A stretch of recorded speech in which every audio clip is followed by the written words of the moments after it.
सुमन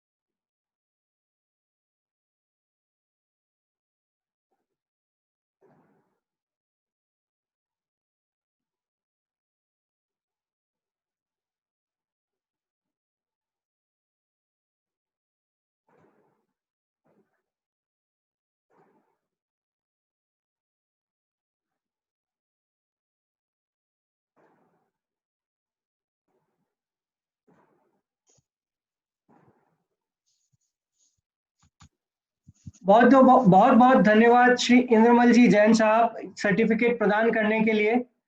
और अब मैं मंच पर आमंत्रित करूंगा श्री डॉक्टर शुद्धात्म प्रकाश जी जैन साहब को। कृपया मंच पर पधारें और हमारे सदस्यों को सर्टिफिकेट प्रदान करें। श्रीमान डॉक्टर शुद्धात्म प्रकाश जी जैन साहब। जी प्रेजेंट हूँ।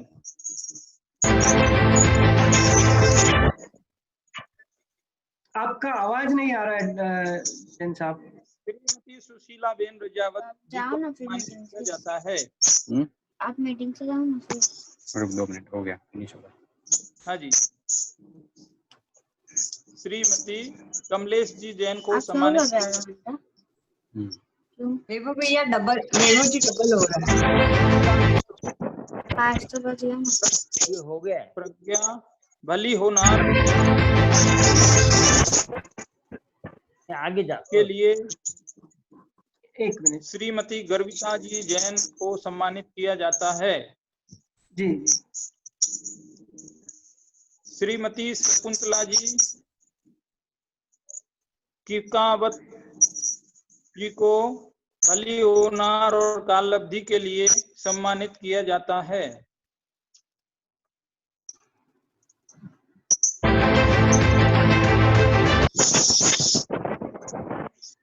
वैभव जी जावरिया जी को भली होनार और काल अवधि के लिए सम्मानित किया जाता है।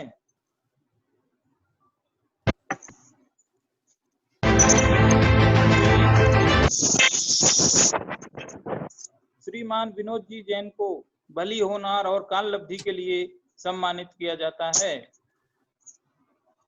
श्रीमान विनोद जी जैन को श्रीमती दीप्ति जी को निसंकोच प्रश्नकर्ता के लिए सम्मानित किया जाता है। श्रीमती दीप्ति जी को सम्मानित किया जाता है।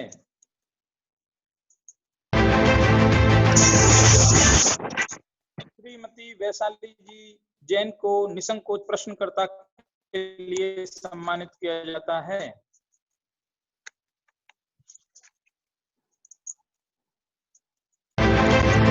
वैशाली जी को सम्मानित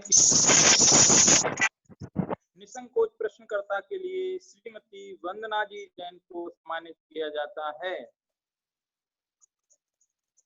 वंदना जी जैन को सम्मानित किया जाता है। बहुत बहुत धन्यवाद डॉक्टर श्रीमान डॉक्टर शुद्धात्म प्रकाश जी जैन साहब। अब मैं मंच पर आमंत्रित करना चाहूंगा हमारे स्वाध्याय ग्रुप के पंडित जी श्री जेपी जोशी साहब को कि मंच पर पधारकर बाकी के सदस्यों को सर्टिफिकेट प्रदान करें। श्री जेपी जोशी साहब।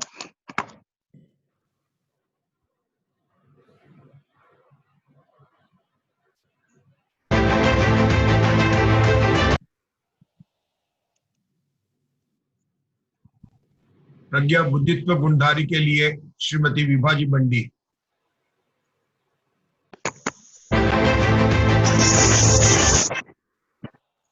प्रज्ञा बुद्धित्व गुणधारी के लिए श्रीमती रंजना जी बंडी को सम्मानित किया जाता है।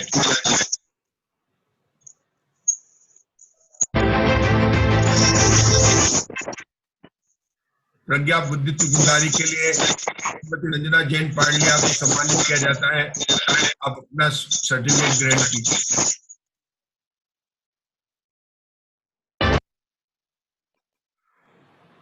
आगे नहीं। प्रज्ञा बुद्धित्व कुंडारी के लिए श्रीमती स्मिता जी जैन को सम्मानित किया जाता है। आप अपना सर्टिफिकेट ग्रहण कीजिए।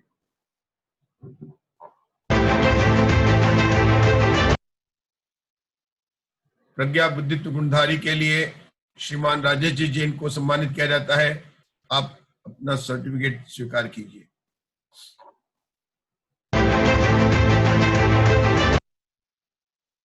ज्ञान पिपासु जिज्ञासु के लिए श्रीमती सुनीता जी जैन किकावत को सम्मानित किया जाता है। आप अपना सर्टिफिकेट स्वीकार कीजिए।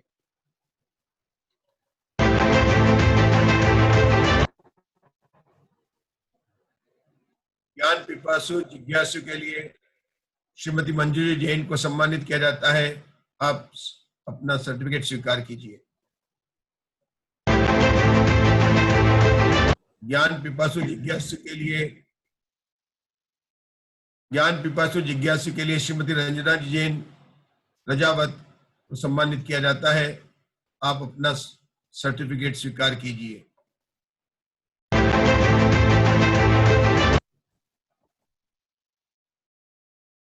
ज्ञान पिपासु जिज्ञासु के लिए श्रीमान केसरीमल जी जैन देवड़िया जी को सम्मानित किया जा रहा है। आप अपना सर्टिफिकेट स्वीकार कीजिए।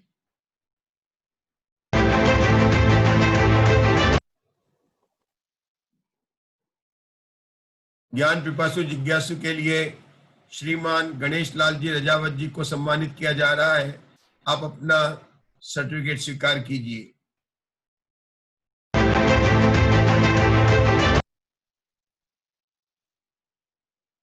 ज्ञान पिपासु जिज्ञासु के लिए श्रीमान भगवती लाल जी जैन को सम्मानित किया जा रहा है। आप अपना सर्टिफिकेट स्वीकार कीजिए। बहुत बहुत धन्यवाद पंडित जी साहब सर्टिफिकेट्स प्रदान करने के लिए। अब हम कार्यक्रम को आगे ले जाते हुए मैं मंच पर आमंत्रित करना चाहूंगा आज के हमारे मुख्य अतिथि श्री इंद्रमल जी जैन साहब को। कृपया करके मंच पर पधारें और हमें 2 शब्द कहें। श्री इंद्रमल जी जैन साहब, आपका डॉक्यूमेंट भी मैं शेयर कर रहा हूं।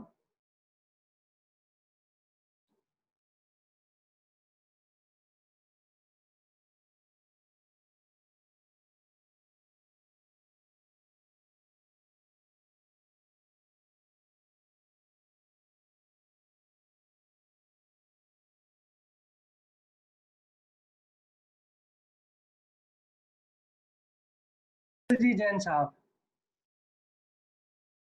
डॉक्यूमेंट जब मैं बोलूँ तब करिए, अभी नहीं करिए।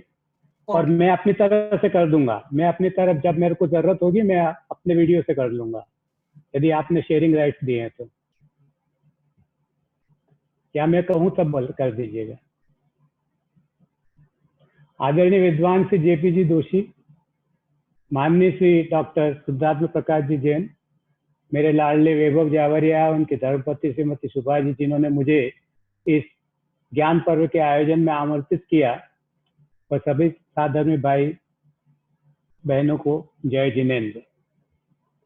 आज शुद्ध पंचमी, जिसे हम ज्ञान पंचमी भी कहते हैं, के अवसर पे धर्मसेन आचार्य व महामुनिराज पुष्पदम बहुबली को मैं सत सत नमन करते हुए अपने भावों को 2 पंक्तियों में समर्पित करता हूं। ऐसे साधु सुगुरु कब मिलिए, आप तरे अरु पर को तारे, निश्चय निर्मल है। ऐसे साधु सुगुरु कब मिलिए। मैं जो डॉक्यूमेंट शेयर कर रहा हूँ वे तो आप शेयर करिए प्लीज। आपको राइट दिया मैंने। आप अच्छा, हाँ, आपके पास राइट।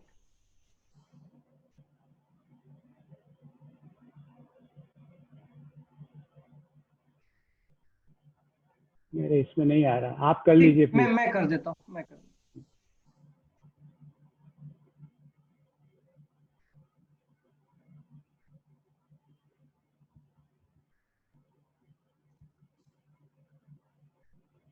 जी मेरे स्वाध्याय की नोट्स का ये कुछ अब मैंने डॉक्यूमेंट तैयार किया, परंतु समय अभाव की व्यवस्था के कारण मैं इनको एक्सप्लेन नहीं कर पाऊंगा। आप सभी स्वाध्यायी जीव हैं, स्वयं समझ जाएंगे, ये शास्त्र ज्ञान का ही पार्ट है।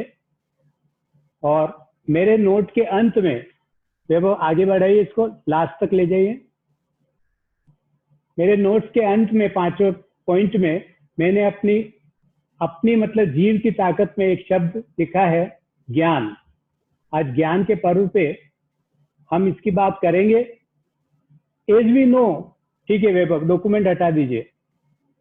As we know that knowledge without use is waste.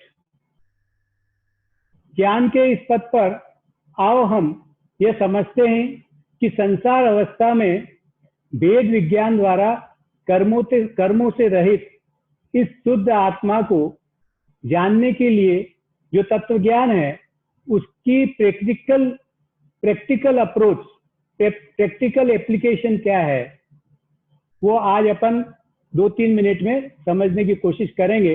वैसे ये विषय के साथ अन्याय है, जो विषय 10 दिन में समझ में नहीं आता वो 3 मिनट में मुझे समझाना है, मैं कोशिश करूंगा।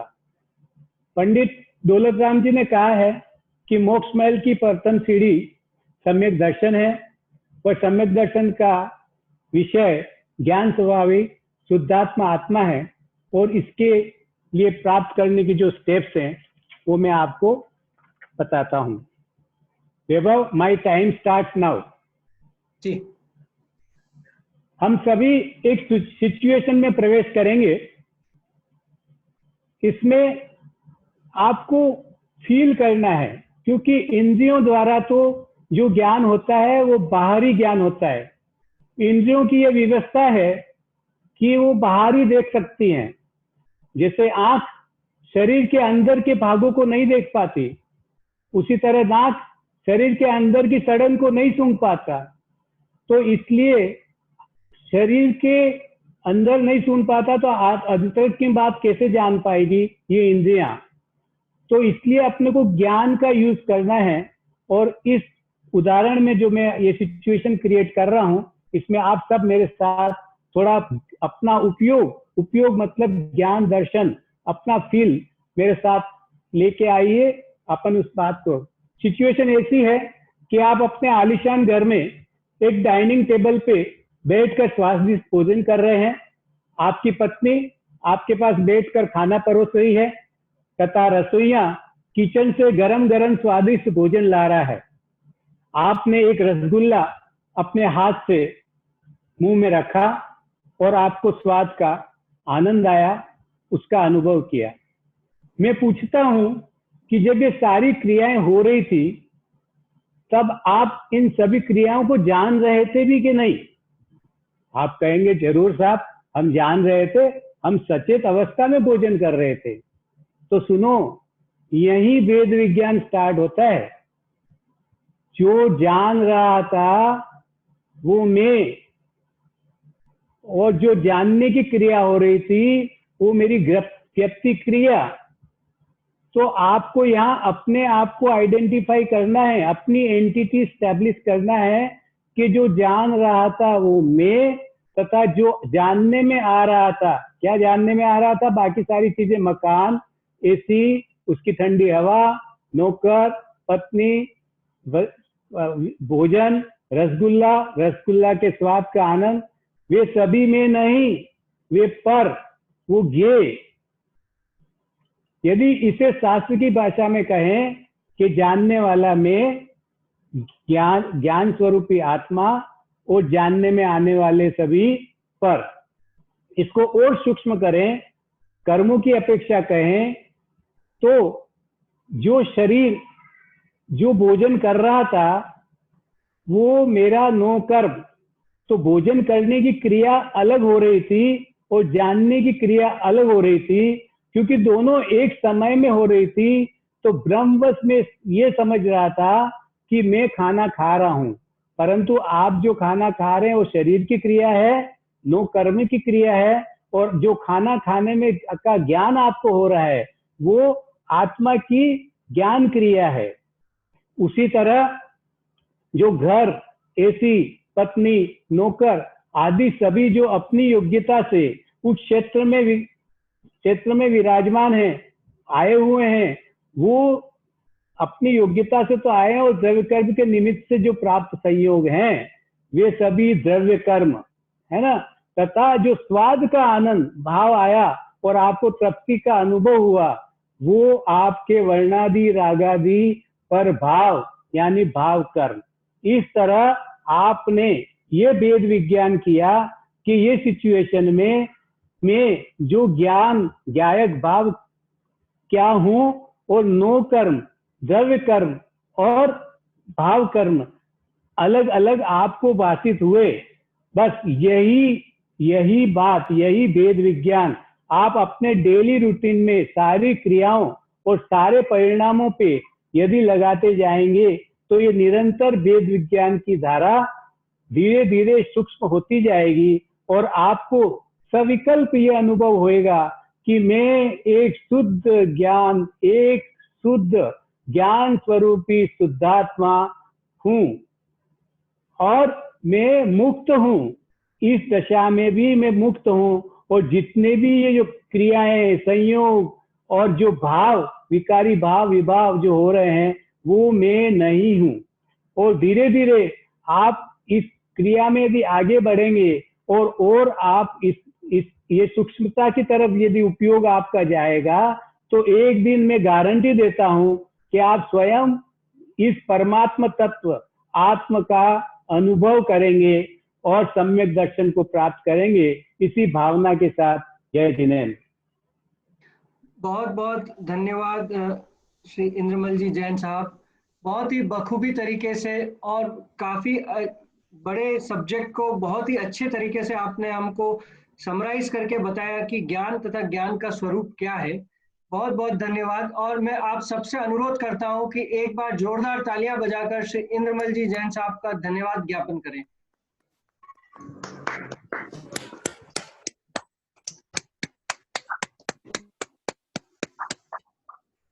इसी श्रृंखला में अब मैं आगे हमारे कार्यक्रम को ले जाते हुए हमारे मुख्य अतिथि श्री डॉक्टर शुद्धात्मा प्रकाश जी जैन साहब को मंच पर आमंत्रित करता हूं और तथा हमें 2 शब्द कहें उसके लिए। श्री शुद्धात्मा प्रकाश जी जैन साहब।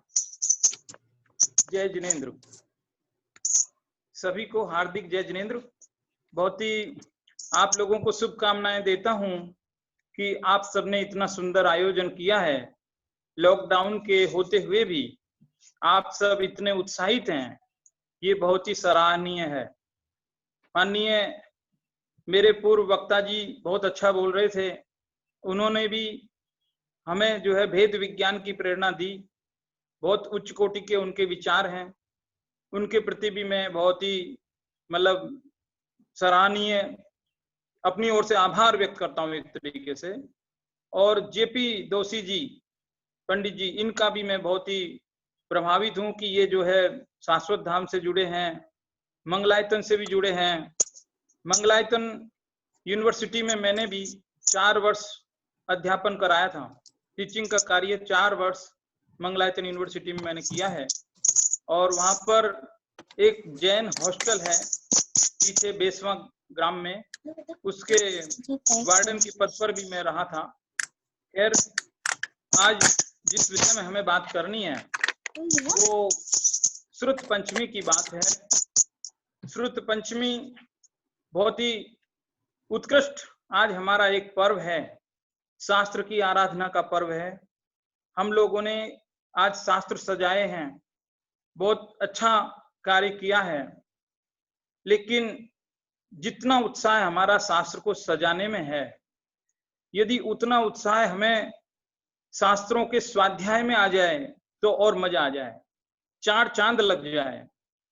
बहुत ही अच्छा है, शास्त्र सजाए, बहुत प्रशंसा की बात है, बहुत अच्छा है। एक से एक आपने इतने अच्छे जो है वो सजाए थे और हम लोगों को एक भार दे दिया कि इसमें से फर्स्ट सेकंड थर्ड निकालने के लिए, वो बहुत मुश्किल कार्य है। एक से एक बहुत अच्छे हैं, फिर भी यथासंभव कोशिश करेंगे। देखिए, कुछ बात जो मुझे कहनी है वो श्रुत पंचमी पर्व पर ही कहनी है, क्योंकि आज बहुत ही प्रासंगिक है ये। और आप सब तो बहुत कुछ जानते हैं, भूतबली पुष्पदंत के बारे में सारी बात आप ऑलरेडी कर ही चुके हैं। इसलिए मैं थोड़ी सी बात आपको ये बताता हूं कि जो जैन शास्त्र हैं उनको कहते हैं आगम। क्या कहते हैं? आगम।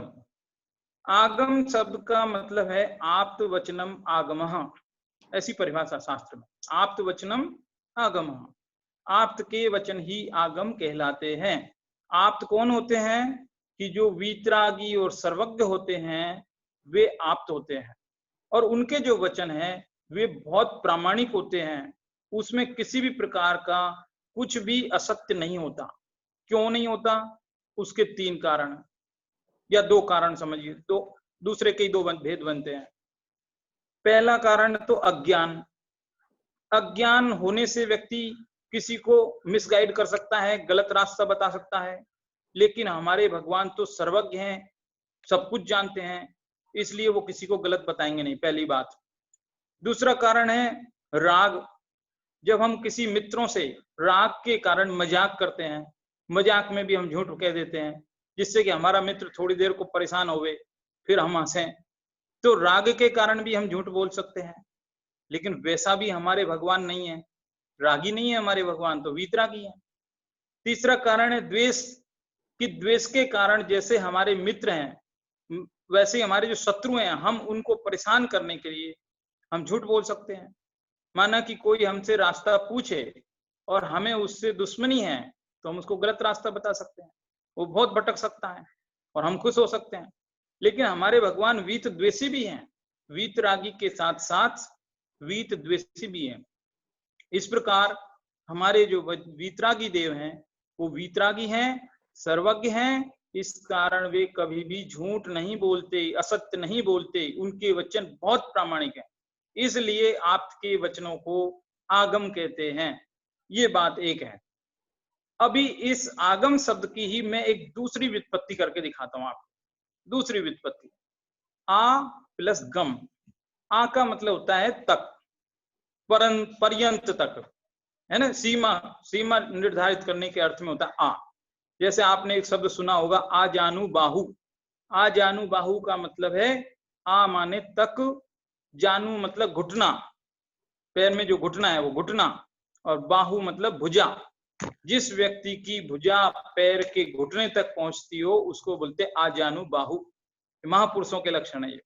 तो मैंने ये सिर्फ इसलिए बता रहा हूं कि आ का मतलब है तक। फिर दूसरा है शब्द हमारा गम। आगम शब्द की व्युत्पत्ति करें ना हम, तो गम। गम संस्कृत में एक गम धातु होती है, धातु मतलब वर्ब, क्रिया, और वो क्रिया का मतलब है जाना, गति करना। गति करना भी अर्थ है, 2 अर्थ हैं इसके, गम धातु के 2 अर्थ हैं। एक अर्थ तो गति करना है, दूसरा अर्थ ज्ञान करना है। दोनों काम जहां हो उसे कहते हैं गम। आत्मा परिणमनशील भी है और दूसरा वो जानता भी है, ज्ञाता भी है, इसलिए सच्चे अर्थों में गम तो आत्मा ही है। अब आप वापस देखो अर्थ, आ का मतलब क्या बताया? तक, और गम का अर्थ हमने कर लिया आत्मा। तो जो शास्त्र हमें आत्मा तक पहुंचाए वो है आगम। ये एकदम नई व्याख्या है, शायद आपने कभी नहीं सुनी होगी। मैं बहुत सोच रहा था, जब से मुझे ये निमंत्रण मिला तब से सोच रहा था कि मुझे क्या कहना है, और ऐसे ही मेरे ख्याल में आई। देखिए, शास्त्र चाहे जितने हम पढ़ें, यदि आत्मा को नहीं जाना तो सब बेकार है। समस्त शास्त्रों का एक ही निचोड़ है, आत्मा को जानो। यदि बहुत सारे शास्त्र पढ़े और आत्मा नहीं जाना तो व्यर्थ है, और आत्मा जान लिया और शास्त्र ना भी पढ़ लिए तो भी जीवन सार्थक हो जाता है।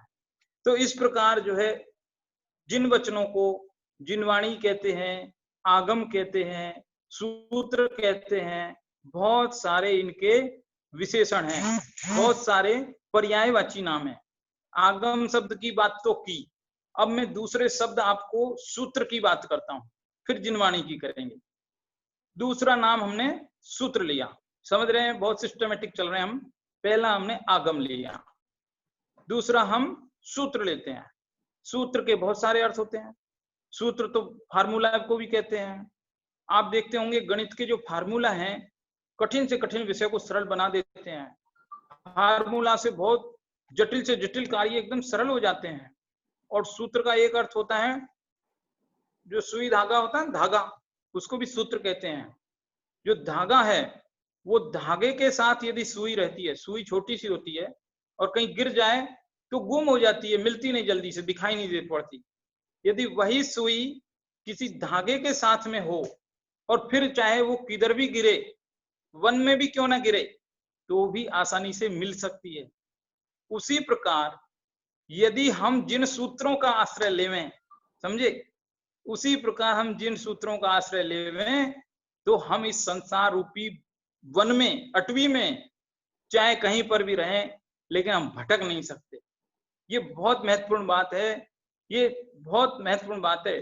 डोरा सहित सुई नहीं खोती, गिरे चाहे वन भवन।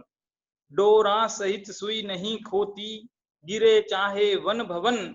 संसार सागर पार हो, जिन सूत्र के गया एक श्रवण। तो जिन सूत्र ऐसे हैं जो हमको इस संसार में बहुत बड़े सहारा हैं, आश्रय हैं। देखिए बहुत सारी बातें हैं, मेरे पास तो 2 घंटे का विषय है, लेकिन मैं उतना तो नहीं बोलूंगा, और जितना आपकी क्षमता हो या जितना आपके पास समय है मैं उतना ही कहूंगा। अब तीसरा शब्द हम लेते हैं जिनवाणी। जिनवाणी क्या है, जिन सूत्र क्या है, बहुत सारी बातें हैं, संसार में यही सहारा है। देखिए हम 3 चीजों को प्रमुखता देते हैं अपने धर्म में। एक तो है देव, दूसरा है गुरु, और तीसरे है शास्त्र। देव शास्त्र गुरु की पूजा आप करते ही होंगे बहुत। अब आप ये देखो कि इस पंचम काल में साक्षात विरह है देव का, तो देव तो है नहीं साक्षात। फिर गुरु, कि गुरु भी मिलते तो हैं लेकिन रोज नहीं मिल पाते हैं, प्रतिदिन नहीं हो पाता है, कभी कभी आते हैं, हमेशा उनके दर्शन संभव नहीं होते हैं। तो तीसरी चीज जो शास्त्र है वो हमें हमेशा उपलब्ध है। आधी रात को भी आपको नींद उचट जाए और नींद ना आए तो आप अपना ग्रंथ लेकर के बैठ के स्वाध्याय कर सकते हैं। ये शास्त्र ऐसी चीज है जो हमारा परमानेंट मित्र है, ऐसी गजब की वो हमारी कंपनी है, एक तरीके से हमारा सहारा है, हमारा आश्रय है। अब जो तीसरे शब्द की जो व्याख्या मैं बता रहा था, जिनवाणी। जिनवाणी को हम माँ बोलते हैं, जिनवाणी माँ। माँ क्यों बोलते हैं? माँ को तो कोई स्त्री पर्याय तो है नहीं। माँ बोलने का अर्थ क्या है कि माँ बहुत वात्सल्यमयी होती है, अपने बच्चे को कभी भी दुखी नहीं देखती, उसको पूरी तरह सुखी करना चाहती है, उसको सही मार्ग में लगाती है, उसको सन्मार्ग दिखाती है। बेटा चाहे जितना भी कुपुत्र क्यों ना हो, माता जो है कुमाता होती नहीं। माता अपने बुरे से बुरे बेटे को भी अच्छा बनाना चाहती है। हम चाहे जितने भी क्रोधी, कसाई, मानी, लोभी संसार में कितने भी क्यों ना उलझे हो, हमारी जिनवाणी माँ हमारा हित चाहती है, और वे जो भी कहती है वो हमारे हित के लिए कहती है। नरक में पड़ा हुआ जीव भी, प्रतिकूल संयोगों के बीच रहता हुआ जीव भी जिनवाणी का यदि आश्रय लेता है तो शांति को प्राप्त करता है। और स्वर्गों के वैभव में रहता हुआ जीव भी, अनुकूल संयोगों में रहता हुआ जीव भी यदि जिनवाणी को नहीं मानता, अपने आत्मा को नहीं जानता, तो बहुत दुखी रहता है। बहुत सारी बात है। ये जिनवाणी का संकल्प आज के दिन करने का दिन है, ये जिनवाणी के संकल्प का दिन है। आपको मैं 1-2 बात और बताता हूँ। बहुत सारी बातें मेरे पास, बहुत लंबी, मतलब 2 घंटे में पूरी नहीं हो इतनी सारी बातें हैं, लेकिन कुछ खास बातें मैं बता देता हूँ। देखिए आपने ये तो सुना होगा कि एक दशहरा पर्व आता है। वो दशहरे पर्व पर क्या होता है कि क्षत्रिय लोग अपने शस्त्रों को निकालते हैं और उनको साफ सफाई करते हैं, साज सज्जा करते हैं और उनकी पूजा करते हैं। सुना है ना? वो क्षत्रिय लोग उस दिन शस्त्रों की पूजा करते हैं, शस्त्रों की सज्जा करते हैं, और आज हम शास्त्रों की सज्जा करते हैं। क्या फर्क हुआ? देखो वो शस्त्रों को सजाते हैं, हम शास्त्रों को सजाते हैं। लेकिन एक चीज ध्यान रखो कि कभी भी ये जो शस्त्र हैं यदि उपयोग में नहीं आएंगे तो जंग लग जाएगी, हम उनको चलाना भूल जाएंगे।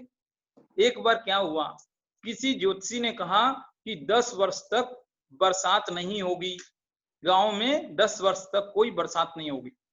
सारे गांव वाले बहुत विश्वास करते थे ज्योतिषी पर, तो उन्होंने सारे हल वगैरह उठा के रख दिए और कहा कि अब हल चलाने की जरूरत नहीं है, बरसात आएगी नहीं, बात खत्म हो गई। तो क्या हुआ कि एक किसान ऐसा था जो हल चलाता था, तो सारे लोग उसको कहते थे तुम कैसे मूर्ख हो, जब बरसात आनी नहीं है तुम हल क्यों चलाते हो, ऐसा उसको कहते थे। तो वो क्या कहता था कि इन 10 वर्षों में मैं हल चलाना ना भूल जाऊं, मेरी ये जो कला, मेरा ये जो कौशल भूल ना जाऊं, इस बात के लिए मैं हल चलाता हूं। उसी प्रकार ये जो शस्त्र हैं उनका भी उपयोग करें तो ठीक, लेकिन अपन हिंसा की बात नहीं करेंगे, अपन अपनी बात पे आते हैं। अब ऐसे ही शस्त्र को छोड़ो, अब शास्त्र पर आओ। हम शास्त्रों को साल में एक दिन सजाएं और बाकी दिन नहीं करें उनका स्वाध्याय, तो क्या होगा? इसलिए हमें प्रतिदिन शास्त्रों का स्वाध्याय करना चाहिए, उनको जीवन में उतारने का प्रयास करना चाहिए। देखिए, आज का दिन श्रुत पंचमी है और श्रुत पंचमी के दिन एक संकल्प सबको जरूर करना चाहिए, और वो ये संकल्प है कि आज के दिन से हम प्रतिदिन डेली स्वाध्याय नियमित रूप से करेंगे। गांधी जी ये कहते थे कि जो व्यक्ति 2-4 घंटे परिश्रम ना करे, फिजिकल वर्क, शारीरिक परिश्रम ना करे, तो उसको अन्न खाने का, रोटी खाने का हक नहीं, ऐसा गांधी जी कहते थे, उनकी जीवनी में उन्होंने लिखा है। यदि इसी सेंटेंस को हम अपने तरीके से कहें तो ऐसे कह सकते हैं कि यदि हम 2-4 घंटे स्वाध्याय ना करें तो हमें उस दिन भोजन करने का अधिकार नहीं। ये मनुष्य जीवन, इसका एक एक पल, एक एक क्षण इतना कीमती है, इतना कीमती है कि इसमें दाल रोटी को थोड़ा एक साइड करो। पूरा जीवन 8 घंटे हम कमाते हैं, लेकिन 4 घंटे हमें स्वाध्याय को देने चाहिए। 4 घंटे ना भी दो, 2 घंटे दो, 1 घंटे दो, लेकिन दो जरूर। स्वाध्याय का नियम लेने का ये दिन है। देखो, फाइनेंशियल ईयर चलता है ना 1 अप्रैल से और 31 मार्च तक चलता है, लेकिन अभी तो लॉकडाउन से थोड़ी गड़बड़ा गया है। लेकिन वो क्या कहता है कि आप पूरे साल का हिसाब किताब रखो, आमद हिसाब, बजट, सारा सब कुछ होता है कि नहीं होता है? हम अपने बजट भी बनाते हैं पूरे साल भर का। हम 1 अप्रैल से 31 मार्च तक जो फाइनेंशियल ईयर बनाते हैं, वैसा ही आप श्रुत की आराधना का वर्ष मनाओ। आज से श्रुत पंचमी से लेकर अगली श्रुत पंचमी तक एक जो ये साल है, ये आपको श्रुत आराधना का पर्व है। आप आज के दिन बैठो, फिर अगली श्रुत पंचमी के दिन बैठो और विचार करो कि इस पूरे साल में मैंने क्या क्या स्वाध्याय किया, क्या क्या सीखा, क्या मैंने जिनवाणी की सेवा की। एक बहुत काम की बात बताता हूं, हम ग्रंथों को बहुत सुरक्षित रखें। मान लो कि ये मोक्ष मार्ग, जैसे कोई भी ग्रंथ है, ये सुंदर है, इस पर जिल्द चढ़ी हुई है, यदि मैं इसको बार बार पढ़ूंगा, इसके पन्ने पलटूंगा, तो इसके पन्ने मुड़ सकते हैं, इसकी जिल्द गंदी हो सकती है, मेरे पसीने के हाथ लग के थोड़ा सा मैला जैसा दिख सकता है। तो क्या करना, ये सुंदर दिखता रहे, इसके लिए मुझे इसे छूना ही नहीं चाहिए। क्या ये बुद्धिमानी है? नहीं है, कदापि नहीं। ये ग्रंथ हमारे पसीने के हाथ लगे, पन्ने मुड़े, वो चलेगा, लेकिन इसका स्वाध्याय बहुत जरूरी है। मैं अपने जीवन की एक घटना बताता हूँ। 10वीं कक्षा में मैं पढ़ता था। हमारे पिताजी कहते थे कि तुम पुरानी किताब से पढ़ो, ज्यादा विद्या आती है, क्योंकि पुराने बच्चों ने उसमें निशान लगाए होते हैं, पुरानी किताबों से पढ़ो। एक बार मैं नई किताब बाजार से खरीद के लेके आया, सोशल स्टडी की नई किताब थी, बाकी सारी किताब पुरानी थी मेरी। तो वो नई किताब को मैं छूने का मन नहीं होता था, यूं लगता था कि इसको छूंगा तो ये गंदी हो जाएगी, इसके पन्ने मुड़ जाएंगे, अरे ना। और मैंने उसको बहुत सजा के, बहुत अच्छे से संभाल के, उस पर जिल्द बना के एकदम रख दिया, और मैंने उसको पूरे साल भर पढ़ा नहीं। मैं आपको क्या बताऊं, बड़े श्रम के साथ कहना पड़ रहा है कि मेरे को सारे बिल्कुल पासिंग मार्क मिनिमम जो हो सकते हैं, टीचर ने देखा कि इसका साल खराब ना हो जाए, उतने कम मार्क्स मुझे उस विषय में मिले। इससे हमको ये शिक्षा मिलती है कि हमें ग्रंथ को सजाना तो ठीक है, अच्छी बात है, ग्रंथ बहुत सुंदर रहे, हमारा सम्मान बना रहे, लेकिन फिर भी आप उसको स्वाध्याय मत छोड़ो, उस पर ग्रंथों पे धूल नहीं जमने दो। आप उनका स्वाध्याय करते रहो, बहुत महत्वपूर्ण है। आज के दिन ये जीवन में नियम लेना चाहिए। आप लोगों को जब तक समय हो, जब तक अनुकूलता हो, आप मुझे इशारा कर देना। मुझे पता नहीं कितने समय तक आपको बोलना है मुझे, मेरे पास तो बहुत सारा विषय है, लेकिन मैं जब तक आप सुनना चाहें मैं तब तक बोल सकता हूँ। तो और भी कुछ खास बात ये कहता हूं कि आपने ये सुना होगा कि 4 प्रकार के ध्यान होते हैं जैन धर्म में। आर्त ध्यान, रौद्र ध्यान, धर्म ध्यान और शुक्ल ध्यान। 4 प्रकार के ध्यान हैं, जिनमें से आर्त ध्यान और रौद्र ध्यान तो बहुत बुरे हैं, संसार के कारण हैं, छोड़ने योग्य हैं, और शुक्ल ध्यान तो इस पंचम काल में होता ही नहीं किसी को। अब बचा सिर्फ धर्म ध्यान। और वो धर्म ध्यान कैसे कहते हैं कि शास्त्रों की आराधना करो, शास्त्रों का पठन पाठन करो, उसी का नाम धर्म ध्यान है। ये जिनवाणी माता हमको जो है किस तरह से समझाती है, अच्छे से समझाती है, डरा के धमका के सब तरह से समझाती है। करुणान योग हमको कहता है कि आप ऐसे कर्म करोगे तो ऐसा फल मिलेगा। चरणान योग कहते हैं कि आप ऐसा खान पान रखो, स्वस्थ रहेगी, शरीर कैसा रहेगा। यानी जिनवाणी के चारों अनुयोग हमको 4 तरीके से ये समझाते हैं कि हमें किस तरह से जीवन जीना, न केवल जीवन जीना अपितु कैसे मरना, कैसे प्राणों का त्याग करना, ये भी सिखाते हैं। सारे दुनिया के धर्म दर्शन सारी चीजें हमको जीवन जीने की कला सिखाती, वे ऑफ लाइफ। लेकिन हमारी जो एक हमारा जैनिज्म है, हमारा जो जैन दर्शन है, जैन ग्रंथ है, वो हमको जीने के साथ साथ मरने की भी कला सिखाते हैं। कितनी बड़ी बात है, हम आसानी से मर सकें बिना घबराए, बिना डरे, बिना पीड़ा को भोगते हुए। ये कला भी हमें जैनिज्म सिखाता है। बहुत बड़ी बात है। जैसे ये जो हमारा देश को आजादी जो मिली है, जैसे हमारा देश, डॉक्टर साहब शुद्धात्मा प्रकाश जी जैन साहब, हमारा यहाँ जूम का समय खत्म हो रहा है अभी, हमें एक बार फिर से रीलॉग इन करना पड़ेगा। और मेरा आपसे अनुरोध था, मतलब आपने बहुत ही अच्छा हमें बताया कि किस तरह से आगम और सूत्र और जिनवाणी का आपने हमारे को बताया, और हमारे को ये भी बोला कि हमें संकल्प लेना है कि हम शास्त्रों का अध्ययन करें, न सिर्फ उन्हें सजाएं। तो ये बहुत ही प्रेरणादायक चीज है हमारे लिए। लेकिन यहाँ पे समय की लिमिटेशन को देखते हुए मैं हमारे प्रोग्राम को अब आगे ले जाना चाहूँगा। और जी, और एक बार हमें सिर्फ आखिरी बार और लॉगिन करना पड़ेगा। हमारा आगे का मात्र 10 मिनट का और प्रोग्राम है, तो मैं आप सभी से अनुरोध करता हूँ कि एक बार फिर रीलॉगिन करें और हमारे प्रोग्राम का जो आखिरी भाग है उसमें सम्मिलित हो। ठीक है, बहुत बहुत धन्यवाद। धन्यवाद।